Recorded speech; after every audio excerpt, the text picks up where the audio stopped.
There's a question almost everyone has asked themselves at least once in their life. What does it really mean to be successful? For many people, success is measured by the amount of money they make, the house they own, or the status they achieve. But Warren Buffett, the man widely considered one of the greatest financial minds of the century, has a completely different answer. And his answer is so profound that even people in the financial world need a moment to stop and reflect. Buffett puts it this way: if by the time you're 65 or 70, the people you want to love you truly do love you, then you're successful. It sounds simple, but that sentence contains a philosophy he spent more than 90 years living, observing, and refining. He has seen extremely wealthy people whose names are on buildings, schools, foundations, and who receive glamorous public praise. But when they return home, no one wants to be around them, their children avoid them, their staff keeps their distance, friends don't call. That is real failure, even if they have more money than they could ever spend.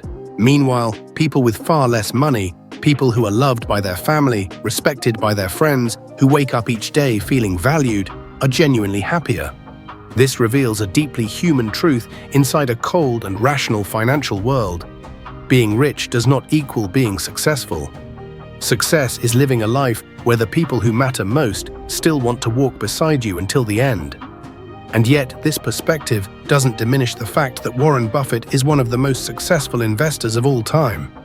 And he has shared principles that don't just help someone become wealthy. They help someone become truly successful in life. Buffett says the greatest investment a person can ever make is not in stocks, bonds, or real estate, but in themselves. And the first step in investing in yourself, according to him, is developing communication skills. Buffett once said he used to be terrified of speaking in front of others. Even speaking to a small group of 10 people made him sweat.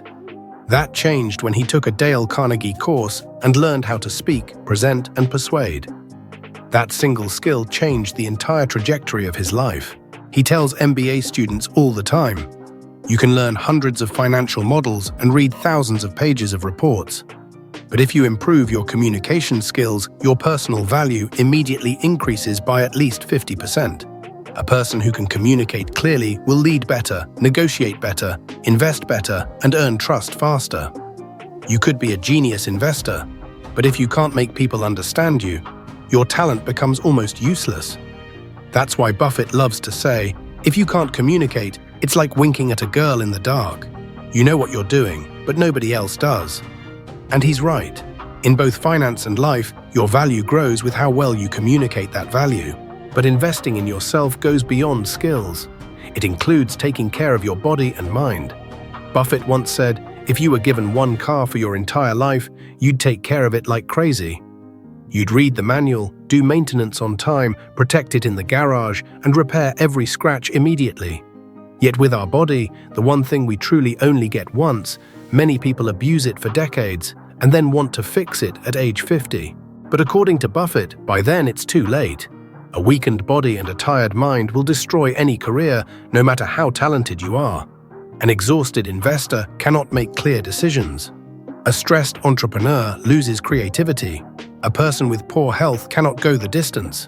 And in investing, the only people who win are the ones who go the distance. Even if you master communication and take care of yourself, another factor will influence your success more than almost anything else: the people you choose to surround yourself with.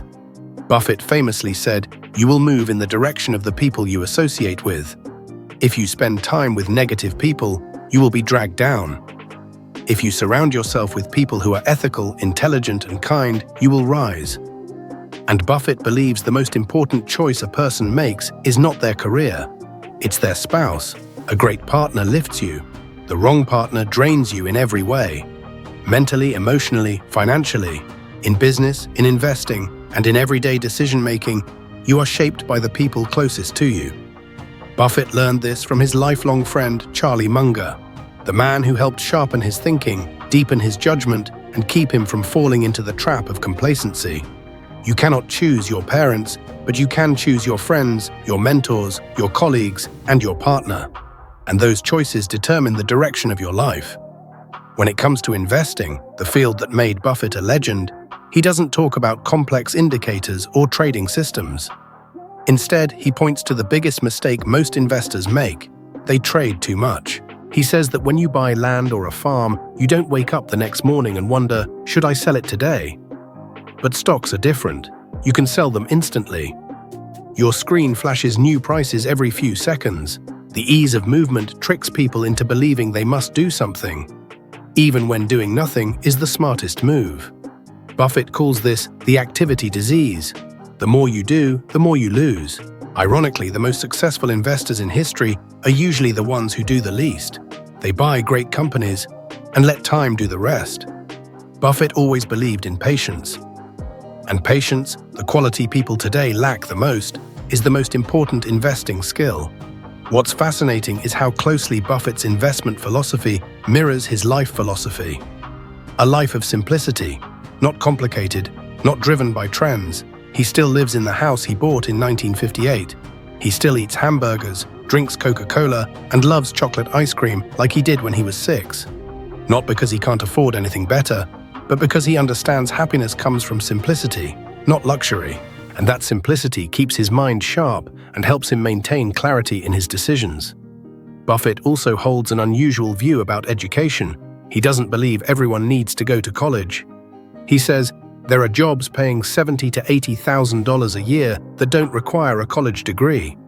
He admits he didn't like college and probably would have asked his dad to take the SAT for him if it existed back then. But what makes Buffett truly extraordinary isn't a degree, it's his lifelong curiosity. He reads for 5 to 6 hours every day. Annual reports, books, biographies, newspapers. He doesn't learn for grades. He learns because knowledge is the greatest competitive advantage in investing. People often see Buffett as a brilliant investor, but he's also a master of psychology, philosophy, and simple living. The small questions during interviews reveal this. When asked, "Do you ever drink water?" he replied, "Only under duress." When asked about his favorite song, movie, and food, his answers were shaped by sentimental value, not by trends. And when asked how much money he carries in his wallet, he answered like a humble Nebraska local. "About $400. My wife likes using cash, so I bring home a pile every now and then." All of this shows one thing. Warren Buffett is not just a billionaire. He is a symbol of simple but profound living, proving that true success is not about how rich you are, but how you live, how you're loved, and how you contribute to the world. If all his wisdom had to be condensed into one sentence, it would be this: live kindly, learn continuously, choose the right people, and stay patient with what you believe. When you do that, money becomes a natural byproduct, not a goal.